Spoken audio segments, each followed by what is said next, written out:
Добрый день, дорогие пекари! Сейчас я собралась сформовать два хлеба, и возникла мысль продолжить мое доказательное хлебопечение, провести такой эксперимент. Здесь у меня две заготовки теста абсолютно одинакового веса. Поделила одно тесто на две части, и вот они подготовлены к формовке.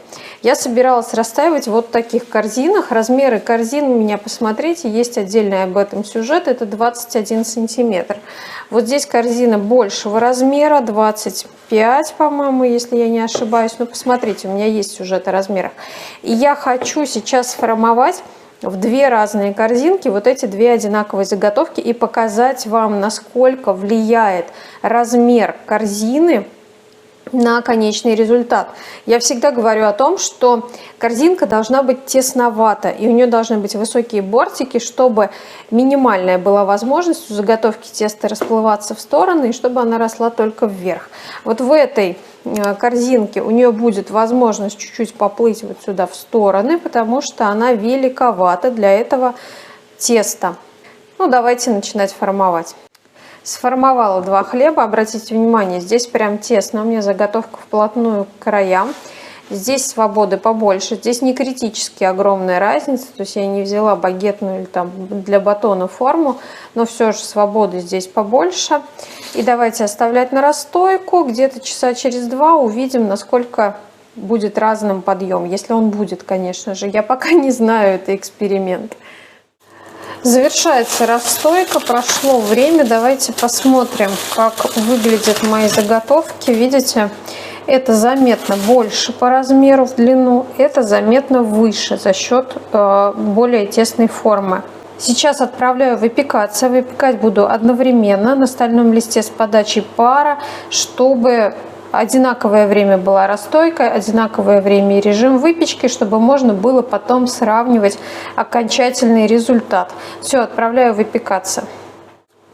Оба хлеба у меня испеклись, оба получились, оба красивые. И я уже предваряю ваши вопросы и комментарии. Наверняка найдутся те, кто скажет, разницы вообще никакой. Какая разница, какая форма, получились оба хлеба и оба выглядят достойно. Это действительно так, и это действительно правда.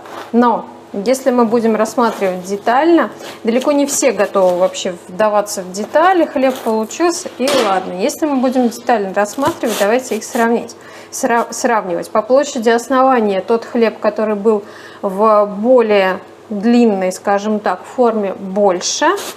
Не знаю, видно вам или нет, но он где-то сантиметр и в ширину, и в длину у него больше. За счет того, что он осел, ну то есть получается, что он осел, и, горячо, и сейчас мне не очень удобно, ну ладно, я надеюсь, вам будет видно. Если посмотреть высоту боков, да, если посмотреть высоту, то по высоте вот этот больше, чем этот, то есть вот этот хлеб больше распластался, но я сразу говорила, что я взяла не критической, конечно, разницы формы. Если бы я взяла совсем просторную форму, где вот этот хлеб у меня бы еще больше расплылся, то, естественно, он был бы еще более низкий, чем вот этот. Поэтому хоть здесь разница и не настолько критична, и оба хлеба классные, но мне, если честно, было бы жалко совсем его испортить. Тем не менее, напоминаю вам, что расстоечная форма должна быть такой, чтобы давать боковую поддержку, чтобы хлеб рос вверх, а не расплывался в стороны. И чем больше будет эта боковая поддержка, тем выше и лучше у вас получится готовый результат. А чем шире и просторнее форма, тем больше будет плыть тесто и при расстойке, и при выкладывании, и при выпечке тоже хлеб будет ниже.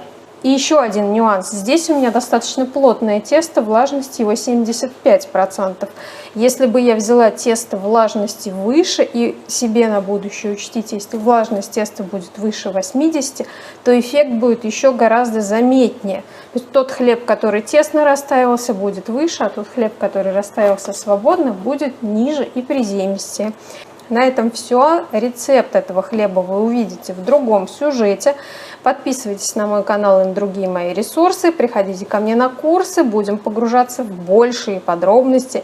И еще больше узнаем о хлебе и науке хлебопечения. Будем продолжать с вами печь. И испечем еще много всего интересного.